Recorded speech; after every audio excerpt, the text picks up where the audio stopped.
Councillor Ioannidis, you keyed in. Did you want to speak on this? Okay, all right. Well, we can bring the meeting to order. I think there's enough of us here. Welcome, everyone, for the Planning and Strategic Initiatives Committee. We'll start with item number 1, but Councillor Ioannidis, you want to say something? Go ahead. Yeah, I just prepared to move the first item. All right. There's no presentation, but if there's questions of staff, Councillor Galloway-Sealock, you may have to come down. Yeah, I have one question, and it's with regards to where it says technically feasible. So it's on page 1-2, and it's talking about how it's only new construction and planned redevelopment and will contain exceptions for cultural heritage, environmental protection, and technically feasible. Can you give me an example of what something like that might be? Through the chair, that would be something that would have to be dealt with through the province, as they are the keeper of the Act, or the Ontario, or the AODA Act. So if there was a technical feasibility issue that they wanted exemption for, they would have to deal with the province on that. The design standards are set out to offer guidance, but they are recommending what's in the Act. Okay, so there will be some form of committee or something that would look at that from the provincial perspective to see if there is a technical feasibility problem. Yeah, that's correct. Okay, because I'm just don't want to see too many of those come up and make it too many exceptions. So I appreciate the answer. Thank you. Councillor Marsh. Thank you. I just want to ask staff to outline where will this bring us in terms of the AODA? I know that we have brought it so that it's consistent with the AODA, but are there any aspects to our standards that go beyond the minimum? Through the chair, we do have barrier-free guidelines currently in our urban design manual. About 18 years ago, when we incorporated those into our manual, the city was a leader in having those guidelines. Since then, in 2005, the AODA Act came into effect. And through the AODA Act, there was design for public space standards that were enacted. The new accessibility standards that we're presenting before council today more consistently aligns with the design for public space standards that are outlined in the Act. So that follows some of the same areas such as recreational trails, outdoor public eating areas, play spaces, passive travel. So there are an example or a couple examples where we do exceed what's required in the Act. One of those examples is for multi-use trails. So the Act requires 1.2 meters. We're asking for 3 meters, but that is consistent with other design guidelines we have and other practices of other divisions within the city, such as Parks and Operations Services. Or it may be that it was our previous guidelines already exceeded what was in the Act, so we kept a consistent approach. Okay, thank you. I think that the members of GRAC that where I was able to attend the last meeting seem to find this new standard to meet their approval. So that's a tough act to achieve. So that's a positive thing. Councillor Ioannidis. More comments. Okay. I'll just ring back in. I'll come back to you. Councillor Fernandez. Yeah, just on the exterior ramps, there are some buildings that may actually be set very, very close to the frontage. How will they be able to accommodate a ramp with a low grade? That would be, I think, some of the challenges. How will we be building in some exceptions, or how does that work? Through the chair, to deal with some of the ramps on some tricky sites, that would be up to the consultant that would be hired for the proponent's work. There is new building code requirements for accessibility that came into effect on January 1st, 2015. So there could be exceptions to the building code, but if that's one of the technical exceptions or something that should be dealt with through the Act, we would be recommending that the proponent then would be in touch with the province and looking at how they can, work through that challenge. Because we want to make all buildings accessible, and it doesn't necessarily mean that it has to be wheelchair. Even just people with walkers have a really hard time with some of that grade, right? The other question I had was when I was looking at the picture on 1-9, the height of the railing. So if somebody is in a wheelchair needs to get up that ramp, is that railing not too high for them if they need to pull along it? Or is this just a general diagram, conceptual diagram? I'm just wondering about the height of that. Right. Without being able to measure it in real life, it's hard to know. We have railing heights that are set out in this document. I am happy to switch the photo out if it provides some form of confusion in terms of that matter. What I had found with finding photos is that the standards are fairly new, and to find photos that exactly reflect the standards are somewhat difficult. That's okay. It's more important, I think, to have it in the wording of the document so that it's understood that the last thing you want is if somebody, if it's slippery or it's wet and the wheelchair is not able to go up, that they at least have the ability maybe to grab onto it to help move themselves along. I've seen that happen in other situations. Right, Okay. so we do have standards for the clear width and the distance between the rails and the distance of the rails from the ground as well. Okay. The depressed curb that's on page 1-12, so it's an example of tactical walking surface. That's really helpful for people with sight issues. How does that work for somebody who is using a walker and may not be able to lift their feet up completely? Is it because it looks really raised in this picture? Maybe it's not. Maybe it's just exaggerated because it was enlarged. Yeah, and this is a somewhat enlarged picture, so it does appear slightly more raised than it is. We do have some that are flush and are at the top of the curb so that it's not, there's no slope of the tactile profile as it moves down the curb. We also have adjusted where they're located along the sidewalks, and we have standards for that so that it's very clear as to where to enter into the intersection. So it's a standard that's used across the province. So I'm guessing that it's That it's acceptable. Works, okay, yeah. because I did a walk in the roundabout with sight impaired glasses, and it was really important to have that difference, to feel that difference, and that's why I thought this was really good. But having seen your parents who can't lift their feet very well, I was wondering if this could be a trip hazard, but maybe it's not as raised as it looks then. Yep. Okay, thank you very much. Those seems to be all the questions of staff. I'll take. You said you're going to move it, right, Councillor Ioannidis? Okay. So, any comments? I'll go to you last, if you prefer. Okay. Councillor Fernandez. So certainly, accessibility standards are something that most of us take completely for granted. We very rarely have to worry about how are we going to get into a building or out of a building, and especially when you're trying to cross into an intersection. We can hear the traffic signals that beep, and that helps. But I've only really in the last year come to appreciate how, with aging parents, how difficult it can be to get into some places. And I'm really glad to see that we're putting in standards for new builds and for renovated builds, is what I'm understanding here, that we'll be able to make everything more accessible for everybody. And I think that's really critical.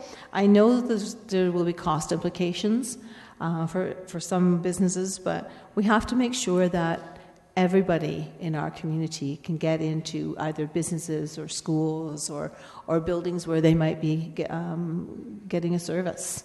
So I think that it's going to take us a little bit of time to get there, but at least we now have the policies and the standards in place. And if it passed GRAC's eyes, then I know that they have a pretty stringent guidelines that and requirements for what they want. So I'm really glad to hear that. Thanks for bringing this forward. Councillor Galway-Sealog. Yeah, I just quickly wanted to say that I'm very supportive of where this is going. It's a long time in the making, not from our staff perspective. You've done your work, but just with the province bringing out the standards, it's taken a number of years to get to this point and really try and enforce something that isn't just for the public sector, but also for the private sector. And so I think this really is starting to give us some teeth in order to rely on it and enforce it moving forward. I think, from my perspective, accessibility is for a wide range of people, not only those with disabilities, but also strollers is important. Having my children recently, it's interesting to see the different dynamics of trying to get around with a stroller. A lot of these standards come and they do require some funding or more funding because of changes that have to happen with regards to the built environment. And it's something that I'm always advocating on behalf, is to get more money for accessibility. Some of our facilities, we've put some money aside to upgrade them, but I think there's still probably more work that we can do from our perspective. But I appreciate today we're just talking about the urban design manual and the accessible standards for the built environment. So I think it's a really good step forward, and I thank you for your work on it. Thank you. Councillor Ioannidis. Yeah, I echo a lot of similar comments that have been made by Councillor Fernandez and Councillor Galway-Sealog. To me, this is just another. I think we just passed our age-friendly policy, or we did our study, and I think this just correlates right in there with that. So I hope staff have been coordinating with perfect, Brandon. So this is what I'd like to see. Okay, thank you. And those are all the comments. It's been already moved by Councillor Ioannidis. Those in favor? Opposed? And that carries. Now we have to wait till 7 o'clock as a posted meeting for the item number 2. So I will recess the meeting until 7 o'clock. 10-minute break.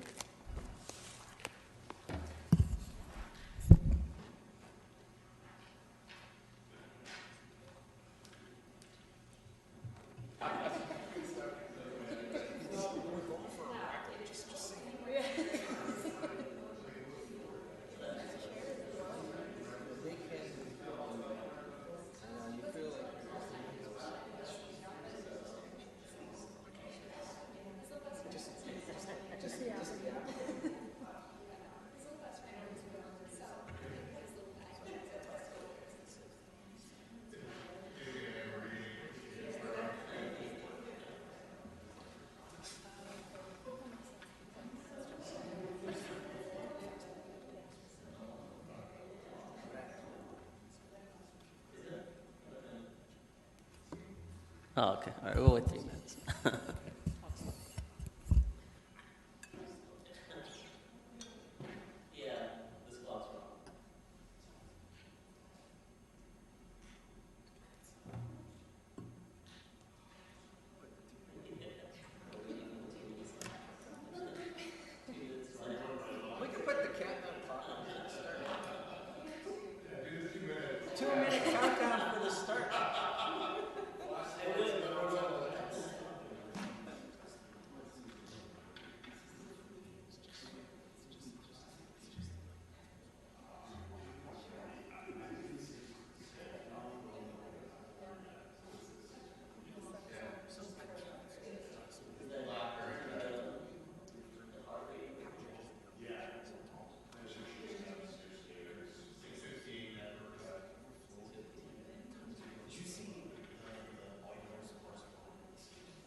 long as no one complains. All right, we'll bring the meeting back to order. So we will start with item number 2.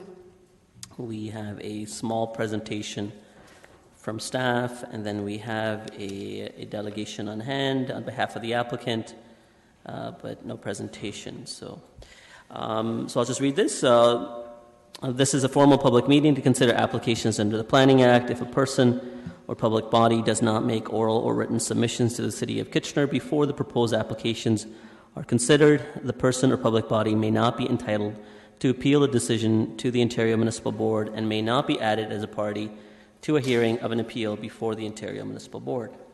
So, Ms. Larry, would you like to start your presentation? Absolutely. Good evening, Chair Singh and members of committee. Tonight I'm here to speak to a zone change application proposed for 3 properties addressed as 10 Manitou Drive, 655 Fairway Road South, and 569 to 579 Fairway Road South. So as you can see, the 3 properties are located on the south side of Fairway Road, which is a regional road, and at the corner of Manitou Drive. The properties are currently developed as a commercial plaza containing a number of multi-tenant commercial buildings currently occupied by various commercial uses. Surrounding the site are commercial uses to the north, east, and west, and industrial uses to the south opposite the rail line. The properties are currently zoned Commercial Campus Zone, or C8, with Special Use Provision 112U, and various special regulation provisions controlling the size of individual retail outlets. And the purpose of the zone change is to remove Special Use Provision 112U, which currently prohibits convenience retail and personal service uses. The purpose is just to allow the full range of commercial uses already permitted by the C8 zone. So this will just allow for greater flexibility in re-tenanting vacant commercial units within the plaza. No new buildings or changes to the site and configuration are proposed. You will notice a 4th property in the middle between the 3 proposed for the zone change. That's not subject to this application. The reason for that is the 112U doesn't apply to it. So just to go through the original intent of 112U, at the time it was applied to the lands, the original purpose was to alleviate traffic concerns that may be generated by smaller uses that attract a greater turnover in customers. But since then, improvements have been made to Fairway Road, so there are no longer traffic concerns. The properties are also located in between 2 major transit station areas.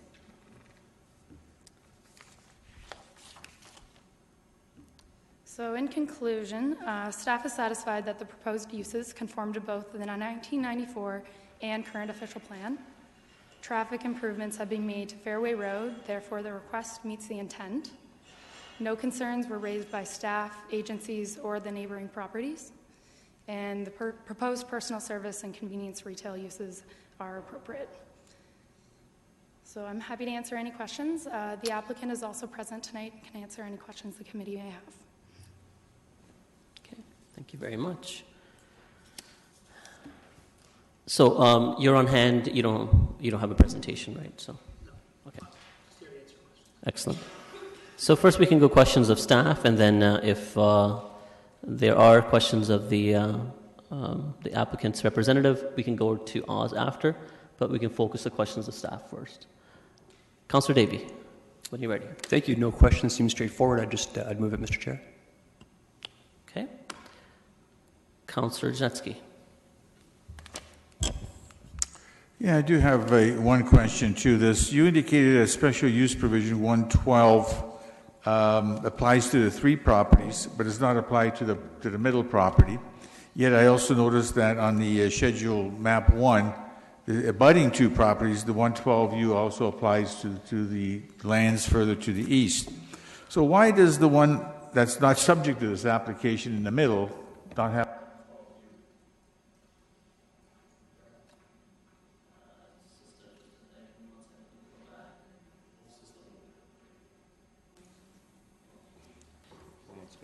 Go ahead, if you can.